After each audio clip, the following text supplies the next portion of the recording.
The Indian area of Durban it's become such an iconic landmark.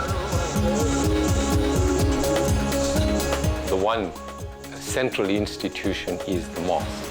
And that was really founded by somebody called Abu Bakr Ahmad. So Abu Bakr is reportedly the first trader to have arrived, right? Around 1872.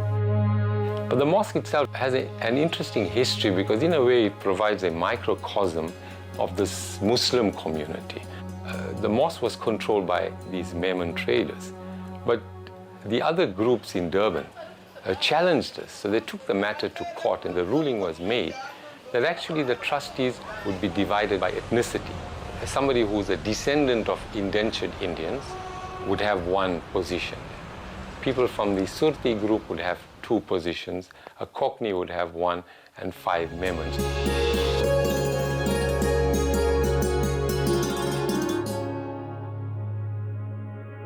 I don't think there's any other community anywhere else in this country, black or white, where there was such concentration of institutions, from educational institutions, religious institutions,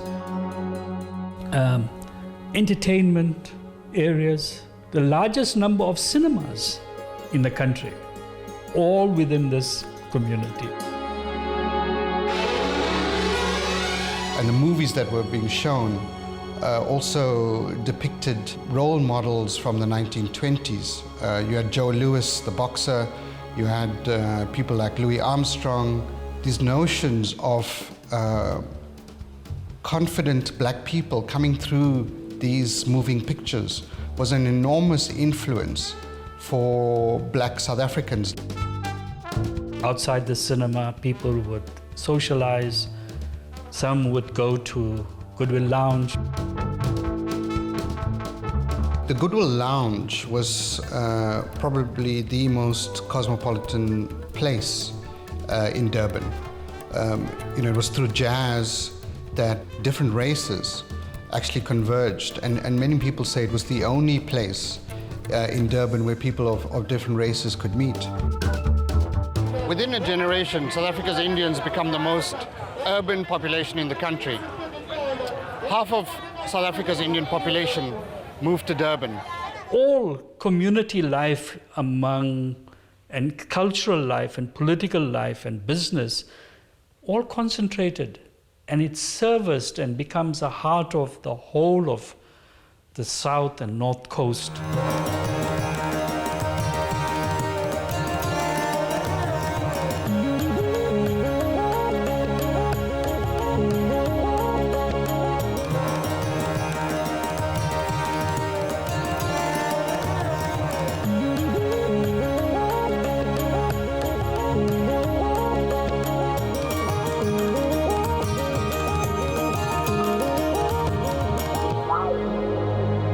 And so you had an increased competition for cheap urban living.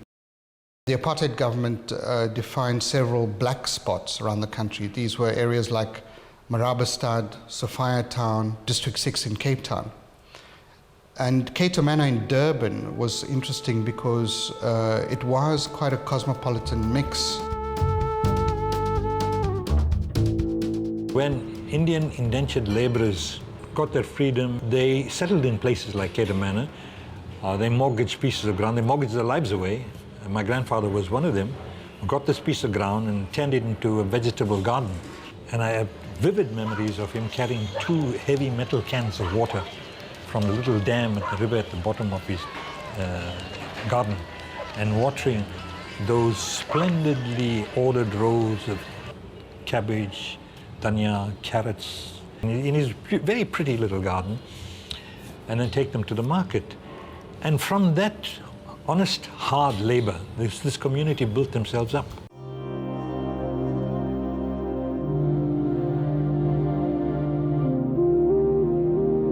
The majority of Cato Manor was largely occupied by working class African and Indians who rented shacks from more wealthy Indian landowners. Although there was much poverty around, for us growing up in Cato Manor, there were many wonderful things that happened, playing in amongst those mango trees, and looking forward to the mango season. Most of the time you would see people sitting outside. They would be sitting there on benches or on goatskin or traditional grass mats. They will be chatting and they will be drinking sorghum beer. I see this curry leaf tree, full-on curry leaf tree. The wonderful thing about those indentured laborers who came across the seas, many weeks of traveling, if not many months, they brought plants along, like the curry leaf, and even the mango, the jackfruit tree, and many other plants that took root here in Cato Manor, and which I have fond memories of. Cato Manor was a lifestyle itself. It was when you live in Cato Manor, it was like you are a role model for other regions of Durban. This is not to say that there weren't tensions in Cato Manor. I mean, the things, when one looks back, the things that come to mind is the extreme sort of conservatism of all the race groups involved. There was still harmony, but there was this thing that was brewing that was caused by the fact that the apartheid system was at work to separate the people. On January 13, 1949, an Indian storekeeper clashed with George Madondo, a black youth, sending him crashing through a store window. An Indian shopholder caught an African child stealing and took the law into his own hands and beat him. There are different versions that he knocked himself against the window and the Indian guy was shouting at him, and the other version that he hit him.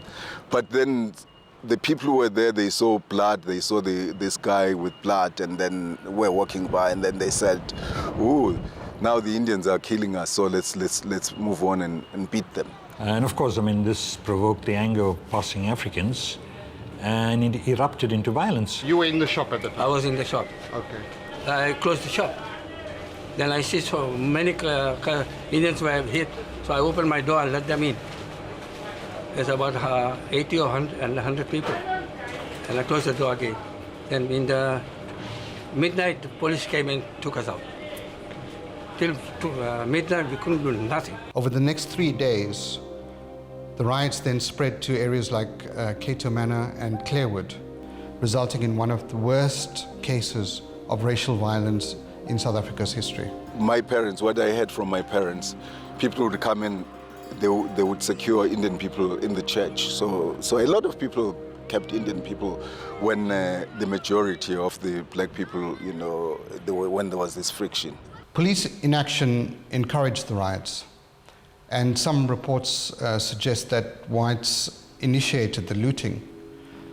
But what the riots did show was that there were real problems and tensions between African and Indian communities living in the city and outlying areas like Cato Manor.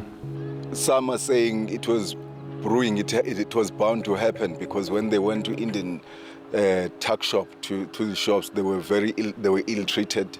And some people were saying when they got to the buses, Indian buses, some Indian bus conductors would carry shambok, and they would beat people to come to get in and to get out.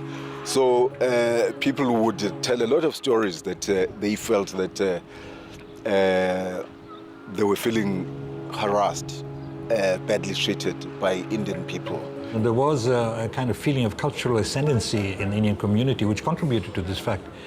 And there were these tensions. I mean, where, of course, you have scarce resources and people are competing for the same resources and identify themselves into communities and ethnic groups, there will, of necessity, be tensions. I mean, that I don't think justifies the kind of violence that broke out. Women being raped and houses being set alight, and it was horrific, A government commission of inquiry estimated that 87 African, 50 Indian, 4 unidentified, and 1 white were killed during the riots, and over 2,000 structures were damaged. It was the regime that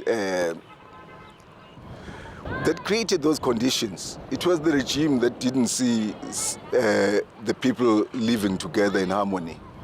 Why I say that is because at the end of it all, then they moved people apart.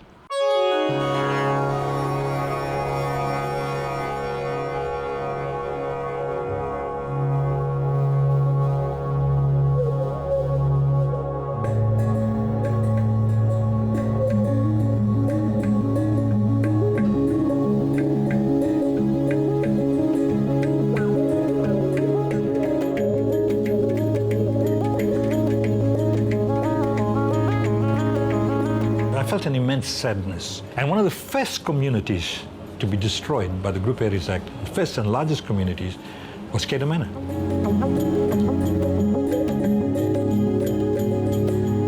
And it must be remembered that in Cato Manor, unlike many of the other group areas, sort of districts that were destroyed, where the people owned the land, they owned their houses.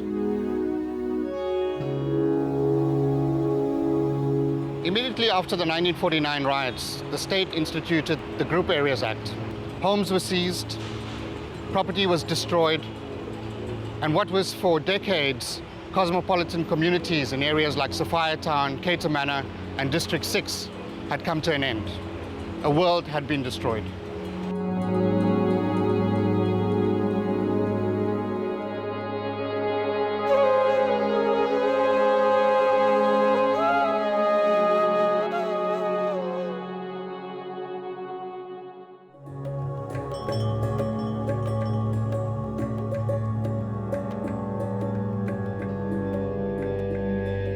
It started way back in 1910 when the Union was formed, in 1930 when the Land Act was passed. It was really intensified when the apartheid government came to power. And what it did was uproot communities, separate them, and move people to separate racial group areas. It had a particularly harsh impact on the Indian community because whole communities were uprooted. I always think there was not one Indian community anywhere in this country that wasn't affected. And again, remember, there were laws that were implemented under the Jan Smuts administration, which was then not Nationalist Party, which, for example, prohibited Indians from owning land. In many ways, you can say that the laws that restricted the movement of Indians, like the Pegging Act, became the template that would eventually apply to all black South Africans. Places like Fietas, which is in Johannesburg, Sophia Town, which is further to the west of Johannesburg, District 6 in Cape Town, Cato Manor in Durban, had one common feature, and that was how people came together and created communities despite their diversity, or perhaps even because of their diversity. What sets Fietas apart is that it was one of the few communities where that diverse population was so severely dismembered. It was almost like a body that had its arms cut off and placed somewhere, a leg cut off and placed somewhere else, simply because of a racial identification document.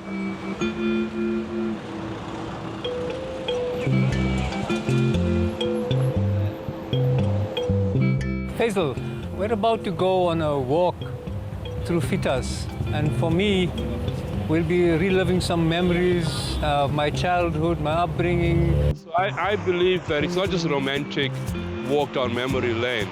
There's something very special about that time and about those places, and we really need to look at what it offers us.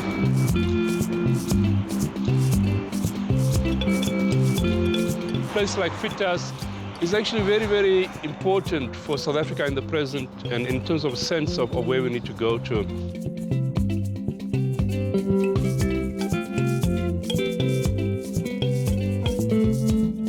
The subway is part of the story of our displaced communities. And it's interesting how a space like this has been commemorated. Over many generations, people have all kinds of stories to tell about the subway, which is quite interesting because it's just an ordinary space. It's an underpass, yet it's very much an important part of the memories.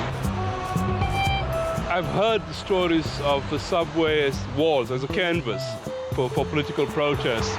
You were born in Fietas, right? I was born in Twinchill Street in 1959, and at the age of 9, my family was moved to Lenasia.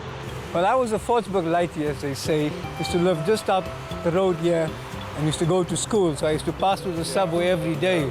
And I have vivid memories of those slogans and didn't understand what they were. But I guess you're going to show us the context that created the Picasso Club. Yeah. There's a public art project taking place right now, which is under construction at this moment. You'll see the doves. I mean, you know Fortsburg. Yeah. It's always had doves, you know what I mean? It became part of the We design. call them fat pigeons. I'm sure you, from coming from Fortsburg, would have made a lot of trips through the subway to Fietas. Fietas had the sports ground, the Queen's Park sports ground. And for the people of Fietas, Fortsburg had all these independent cinemas, the dance halls, the eating houses, and the current design reflects aspects of the vibrant type of life we once lived.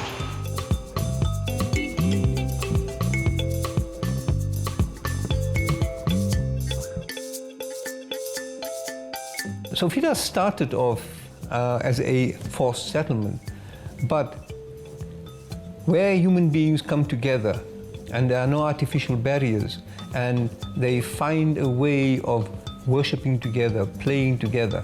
So when you look at all the mosques that were there, the churches, the Hindu temples, I think it brought together a South African community that you can almost say was the ideal of the non-racial society. I remember, coming out of our little two-room flat and walking down Twinchill Street, and it stays with me about being able to pass the home of the Hindu family, and I remember her making wonderful puri bhajiyas. I mean, I was like just completely taken by them. Past Ellen and Ming, who had the Chinese brother and sister, who had a shop. Beyond that, past an old man who used to sit on the pavement, stamping muti. So as a child, those were my sights and experiences, and could only have formed me in a way which appreciated diversity.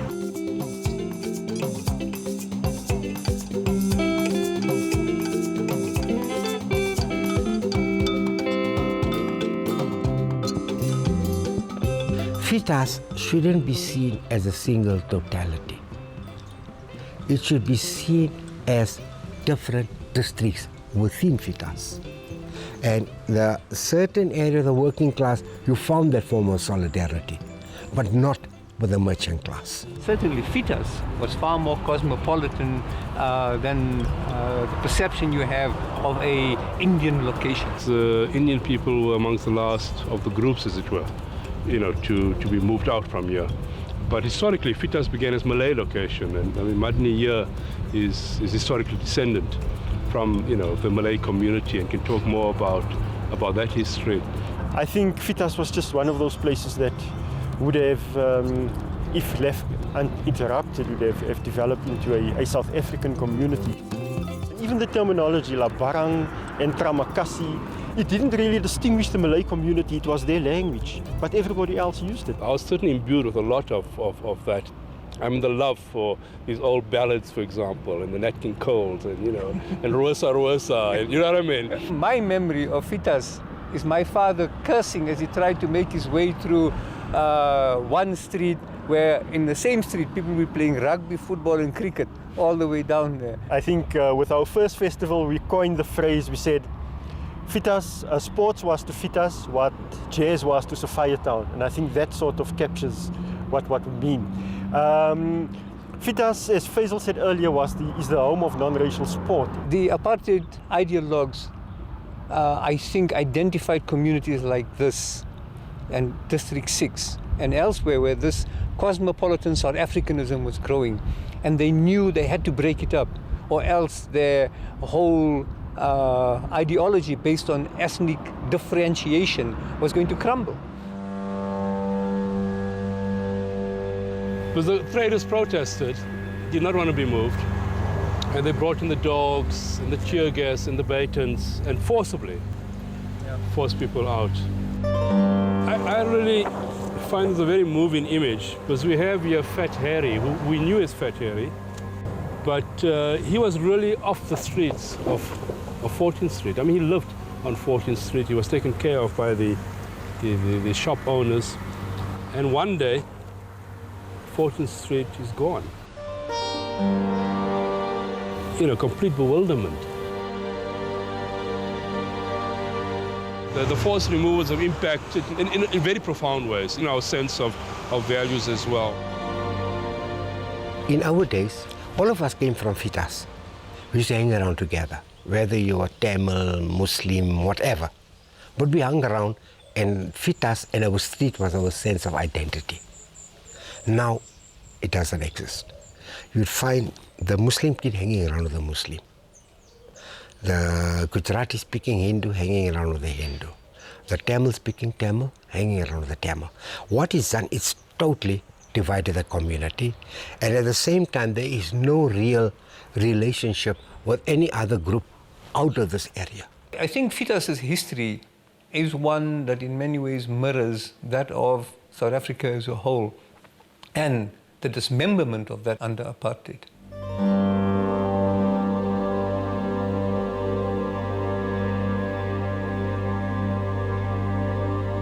This is the last structure, you know, that stands. It truly is a monument to apartheid's folly. The poorer people in Fietas probably saw having to go to Lenasia as a blessing in one sense, in that it took them